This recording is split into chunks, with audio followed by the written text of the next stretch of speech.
अस्सलामु अलैकुम वरहमतुल्लाहि वबरकातुहू।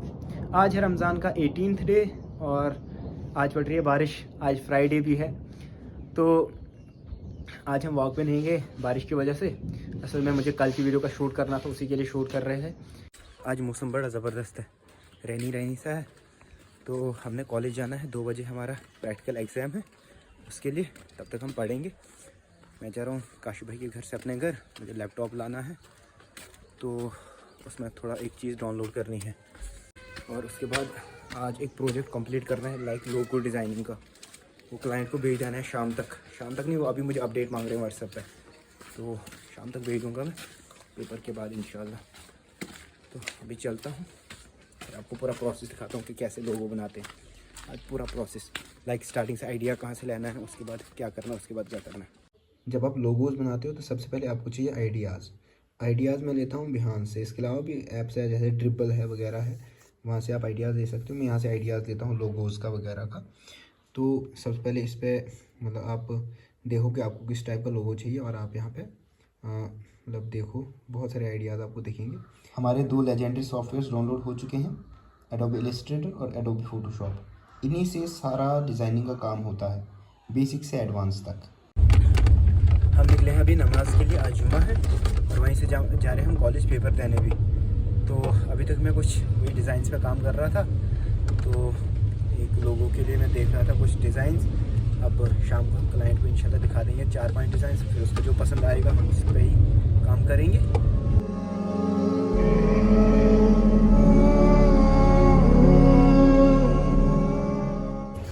पढ़ो वहीं क्या ज़रूरी शादी क्राइम ही है। अच्छा कैमरा पर वे करें। अस्सलाम वालेकुम। चाचा सलाम करना में बानस वाली होत। अस्सलाम वालेकुम। ये मना ऐसा करस ना सलाम कैमरा पर मैं कर में। मेरा नाम मंजूर है और मेरा रोल नंबर जो भी है वो। मेरा नाम मंजूर अहमद है और मेरा रोल नंबर है 72। हमने ये क्लिप चाहिए थी हमें, बट आप मिले ही नहीं। हमने आपको कॉल भी करना चाहा, मुझे आपका नंबर ही नहीं मिलने लगा। फिर आप जैसे यार दोस्तों के पास हमारा नंबर नहीं होगा तो फिर ये तो हमारे लिए बदनसीबी ही है। असल में कल ही मैंने कर सकते हैं। हम पहुंच गए हैं कॉलेज में एग्ज़ाम देने। अब आधा घंटा बचा एग्ज़ाम के लिए, अब हमने पढ़ना है। तो तुमने पढ़ा है? हाँ मैंने नहीं पढ़ा है। अब ये मुझे सारे पढ़ाएंगे कि क्या क्या आएगा एग्जाम में, फिर वो हम लिखेंगे वहाँ पे। आधा घंटा बंद कैमरा। फर्स्ट ऑफ ऑल हमने उसको हेड को होल्ड करना नहीं काकरोच को पढ़ना, उसको रस्सी से बांधना है। रस्सी से बांधने के बाद उसको आपको क्या है ब्रो? मायूस है, ब्रो चाहेंगे वजह क्या है? आपको क्या है? नो कमेंट, हेल्थ इश्यूज कुछ नहीं है, आप बोलो। पता है ना ये गंदी वाली साकिब भाई ने आज सारी दो है, इसके पीछे वजह क्या? तूड़ शिवना तूड़ चार्ज इथा जैकेट पहन तो इथा धारी से काल था वो निकाल को पीछे ब्रांड ले तो इथा वो है लंबारी चुप बैठ लंबारी। ये जब 1 मिलियन सब्सक्राइबर हो गए ना, ये इसी जैकेट वाली गाड़ी लेगा वो लंबारी गाड़ी। ये 2 बंदे जो थे ये रह गए थे, ये कैमरा शाही है। ये कल की वीडियो में इनने अपना नाम और रोल नंबर नहीं बोला। आपका नाम? मैं नहीं बताऊंगा, दूर से मैं नहीं बताऊंगा। आपका नाम? लक्की। लक्की। Roll number? 57। आपका रोल नंबर? मेरा ये बोल गया। वो इस पे गुस्सा क्यों है? नहीं, इसको मैंने सुबह मैसेज किया था कि बॉटनी का प्रैक्टिकल है आज, तो क्या हमारे लगे नहीं बोल रहे हैं। मैंने सर को मैसेज कर लिया है, कॉल कर लिए, आप जाओ आपका प्रैक्टिकल है। और यहाँ पे आकर बोलते हैं कि मुझे पता ही नहीं कि लगना है कि। अच्छा आप ऐसे आ गए कॉलेज 10 बजे और तब से प्रैक्टिकल? तो अभी तक मैं यहीं पे हूँ, हाँ, बगैर प्रैक्टिकल के। अच्छा इतने घंटे जाए इस बंदे की वजह से? इस बंदे की वजह नहीं, फिर ये हाथ में पत्थर क्यों पकड़ा आपने? तो इसको मारना मैंने। मारो फिर। रेटिस्ताऊं इधर ला मार अब इसको, इसकी वजह से इतना टाइम वेस्ट। मार इसको मार मजूर से मेरा नाम हारून रशीद है और मेरा रोल नंबर 56 है। तुम कॉलेज से चले जाओगे, कंटेंट कहाँ से लाओगे भाई? उसके बाद हमारे पास उससे पहले भी कंटेंट था। आपके पास कंटेंट नहीं है। मेरे पास है। आपके पास कंटेंट, इसलिए ये कार्टून मेरे पास कंटेंट के नाम पे एक गाड़ी है, इसके पास कंटेंट के नाम पे गाड़ी है। हाँ, हमारा एग्जाम हो गया है ख़त्म। अब हम निकले हैं यहाँ से, कल दूसरा एग्जाम है हमारा। तो अभी हम पहले खेलेंगे। यहाँ पे हमारी क्लास के बच्चे खेल रहे हैं तो हम अब एक एक टीम में ऐड हो जाएंगे बीच में, मैं और काशिफ भाई। We reflect versus anime vlogs. Let's see. Time for toss. Now, मैंने पकड़ा माजिद को। Khalid. हमारी साइड ये है हमारी टीम। We reflect जिंदाबाद। पहले भी हमें देख के कंटेंट देता था, आज भी हमें देख के हराना है। आज हम हरा के रहेंगे इनको।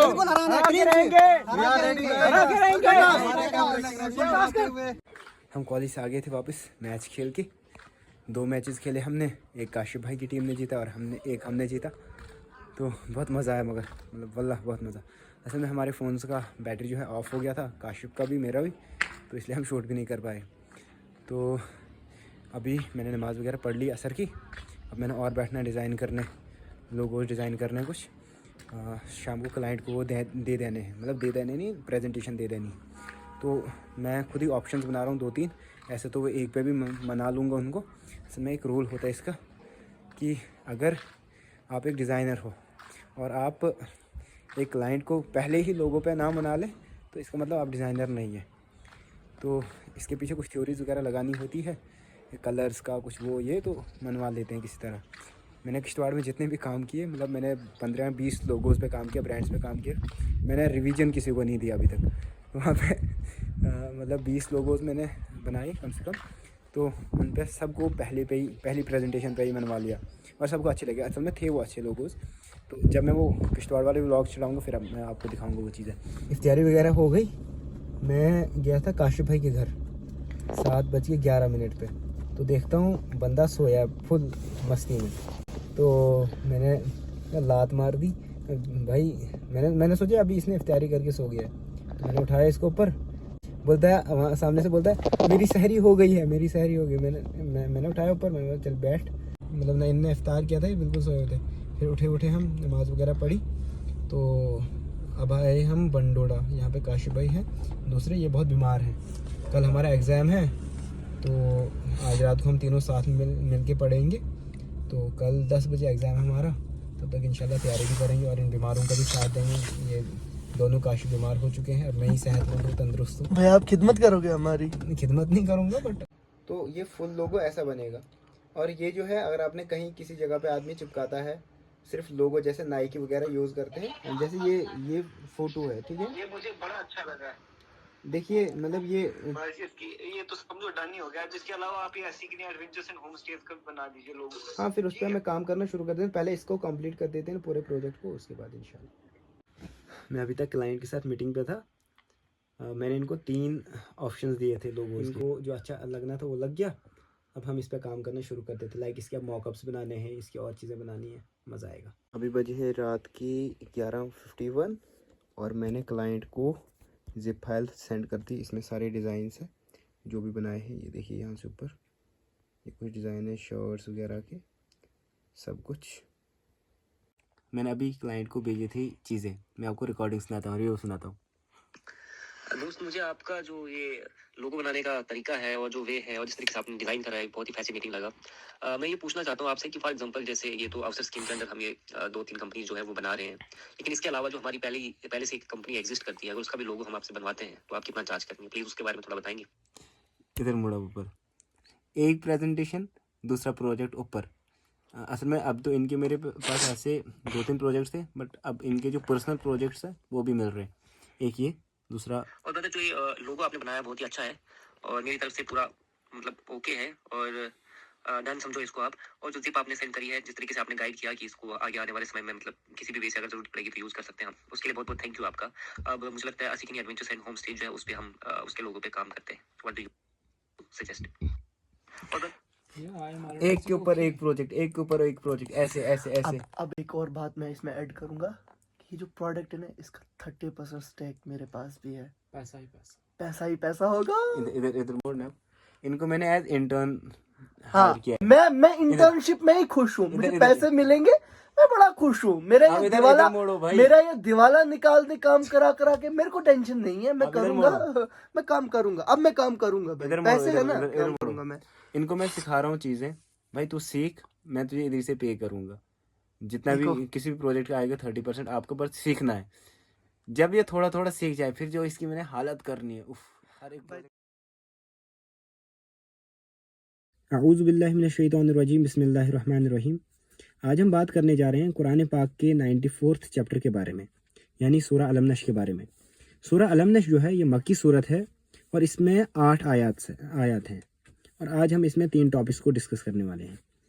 ये जो सूरत है इसका शान नुज़ूल वही टाइम है जो सूरह दुहा का है, लाइक जब नबी सल्लल्लाहु अलैहि वसल्लम पे वही बंद हो गई थी कुछ टाइम के लिए।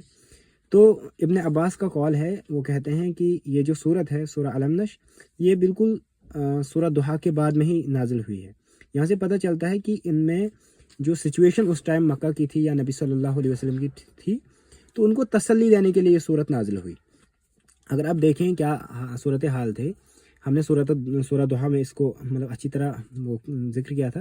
अगर आप चाहते हैं वो वीडियो देखना, इसकी जो पहले वाली वीडियो होगी उसमें वो अच्छी तरह हमने बात की हुई है। अगर हम इस पर और थोड़ी सी रोशनी डालें तो ऐसा है कि नबी सल्लल्लाहु अलैहि वसल्लम नबूवत से पहले 40 साल की उम्र तक मतलब मक्का में सादिक माने जाते थे, अमीन माने जाते थे, सच्चे माने जाते थे। तो उसके बाद ऐसा क्या हुआ कि उनको पूरा मक्का उनके खिलाफ हो गया। वो ये था कि उन्होंने हक़ की दावत देना शुरू कर दिया। मतलब एक ऐसा, तब तक मक्का के लोग उनको मतलब हाथों पे उठाते थे, तब तक उनके बारे में एक बात नहीं सुनना चाहते थे, उनके बारे में कोई बात गलत नहीं करना चाहिए। तो उसके बाद ऐसा हो गया कि सारे उनके खिलाफ हो गए। वो ये था कि उन्होंने हक़ बोलना शुरू कर दिया। और ऐसा ही होता है, जब भी एक इंसान हक़ बोलना शुरू कर देता फिर उसकी फैमिली, उसके रिलेटिव्स, उसके जितनी भी सोसाइटी होती है उसके खिलाफ हो जाती है। और ऐसा मतलब ये एक रूल है नेचर का।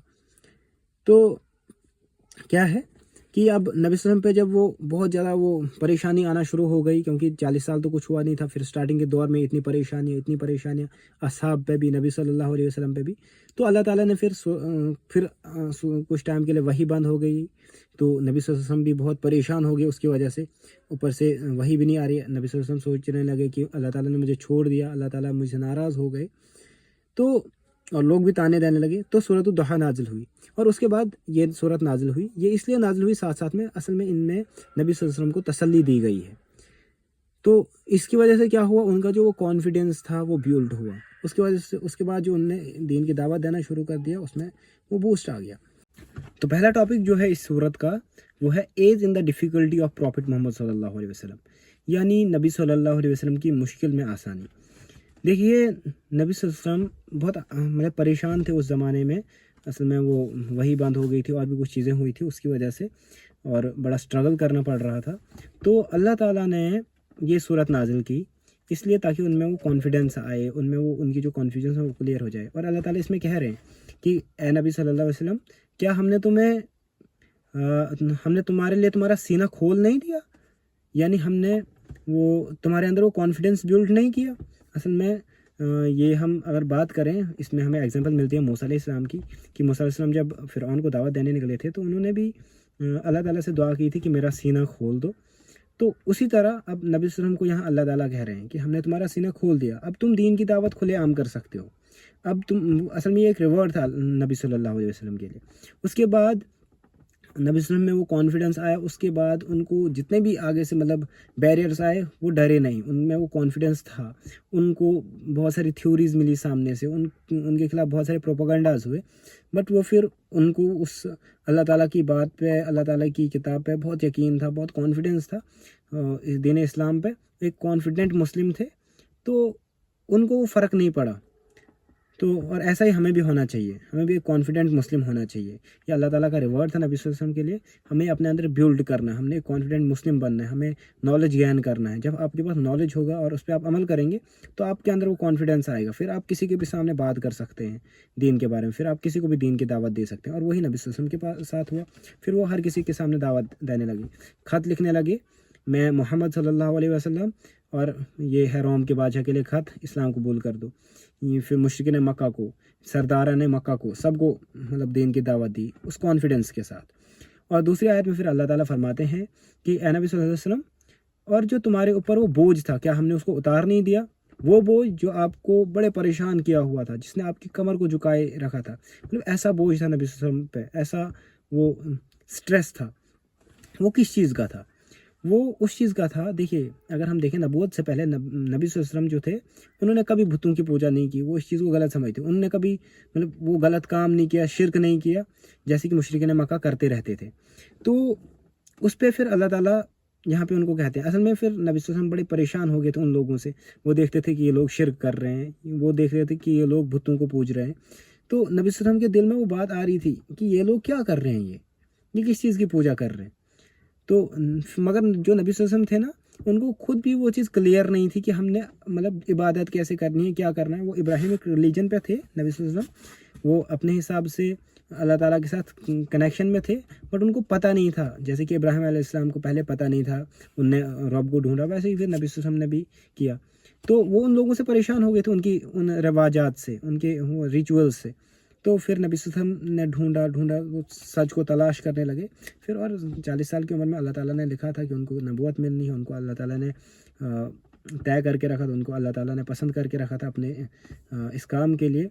और बेशक नबी सल्लल्लाहु अलैहि वसल्लम अल्लाह ताला के बाद दुनिया की मतलब हमारे लिए सबसे बड़ी शख्सियत है, वो चूज़न वन है।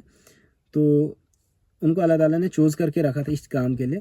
तो बट 40 साल से पहले, नबूवत से पहले, वो भी बड़े इस मतलब वो ना उन चीज़ों में गुम थे कि अब करना क्या है, मैं कैसे अल्लाह ताला की इबादत करूं, मैं कैसे वो करूं, मैं कैसे इन लोगों को रोकूं। तो यही बोझ था उन पे, जैसा कि मुफस्सिरीन कहते हैं। तो यही बोझ था जिसका बोझ अल्लाह ताला ने फिर उतार लिया उनके कमर से। फिर नबूवत की शक्ल में नबूवत जब आई, फिर उनको सारी चीज़ें क्लियर होने लगी। फिर उनको वो एक मतलब उनके सामने एक खुली किताब थी, कुरान पाक। तो ये चीज़ें सारी ख़त्म हो गई। और दूसरा टॉपिक जो है इस सूरत का वो है, नबी सल्लल्लाहु अलैहि वसल्लम को अल्लाह ताला कह रहे हैं कि क्या हमने तुम्हारा जिक्र बुलंद नहीं किया, क्या हमने तुम्हें फ़हम नहीं दिया, क्या हमने तुम्हारा नाम अपने नाम से नहीं जोड़ा। देखिए नबी सल्लल्लाहु अलैहि वसल्लम पहले मक्का में थे, कुछ ही लोग जानते थे। उसके बाद क्या हुआ, मुशरिकीन मक्का ने तो खुद ही मतलब जैसे हज पे लोग आते थे, वो उनके पास जाने लगे कि यहाँ पे मोहम्मद है सल्लल्लाहु अलैहि वसल्लम, ये लोगों को ये जादूगर है माज़ल्लाह, या और भी चीज़ें कहने लगे कि इसकी बात ना सुनना। तो वो खुद ही पब्लिसिटी करने लगे नबी सल्लल्लाहु अलैहि वसल्लम की। फिर वो लोग सब समझ लगे ऐसा क्या बोलते हैं, ऐसा क्या बोलते होंगे नबी सल्लल्लाहु अलैहि वसल्लम, हम भी सुनेंगे ज़रा। जब वो जाने लगे और वो वहाँ से वो मतलब अच्छी बातें कुरान सीख के आने लगे, और जब उनने वो कुरान समझा तो उनने देखा ये तो बिल्कुल ये जो अरबी ये लोग हैं, ये जो मुशरिक है, इनसे तो बिल्कुल अलग ही चीज़ है, ये तो बहुत अच्छी बातें हैं। तो उनने दीन को एक्सेप्ट कर दिया। और ऐसे ही अगर हम देखें आज भी पूरे दुनिया में नबी सल्लल्लाहु अलैहि वसल्लम का जिक्र बुलंद होता है। हम अल्लाह ताला ने अपने नाम के साथ नबी सल्लल्लाहु अलैहि वसल्लम का नाम जोड़ा, ला इलाहा इल्लल्लाह मुहम्मदुर रसूलुल्लाह सल्लल्लाहु अलैहि वसल्लम। तो ये एक ये आयत यहाँ से इस आयत का ये मुआइज़ा है, साबित होता है कि नबी सल्लल्लाहु अलैहि वसल्लम का नाम बिल्कुल पूरे ता क़यामत बुलंद रहेगा, और हो भी रहा है। हम हर दिन नबी सल्लल्लाहु अलैहि वसल्लम का नाम बुलंद होता रहता है। और जो तीसरा टॉपिक है वो यह है कि हर मुश्किल के बाद आसानी होगी। इसमें अल्लाह ताला नबी सल्लल्लाहु अलैहि वसल्लम को भरोसा दे रहे हैं कि आज मुश्किलात है तुम्हारे लिए, कल को आसानी होगी। और फिर हम देखते हैं मदनी दौर में, या हम अगर रोज़े आखिरत की बात करते हैं तो इंशाल्लाह आसानी होगी। और ये हमारे लिए भी एक मैसेज है कि अगर तुम्हारे ऊपर मुश्किलात आती है, एक ज़माना ऐसा आएगा कि तुम्हारी मुश्किलात तुमसे दूर हो जाएंगी। और इसके बाद अल्लाह ताला फरमाते हैं कि अल्लाह ताला की तरफ राग़िब हो जाओ। जैसे तुम फ्री हो जाओ तो अल्लाह ताला का ज़िक्र करो, अल्लाह ताला की इबादत करो। लाइक अगर आप दावत देते हो, घर का काम करते हो, उस सब से जब फ्री हो जाओ, जब आपके पास टाइम बचे, तो अल्लाह ताला के लिए अल्लाह ताला की तारीफ़ करो, अल्लाह ताला का ज़िक्र करो। तो ये था इस सूरत का एंड। मिलते हैं इंशाल्लाह कल की नई सूरत में, नई वीडियो में। तब तक के लिए अल्लाह हाफ़िज़। अस्सलामु अलैकुम वरहमतुल्लाहि वबरकातुहू।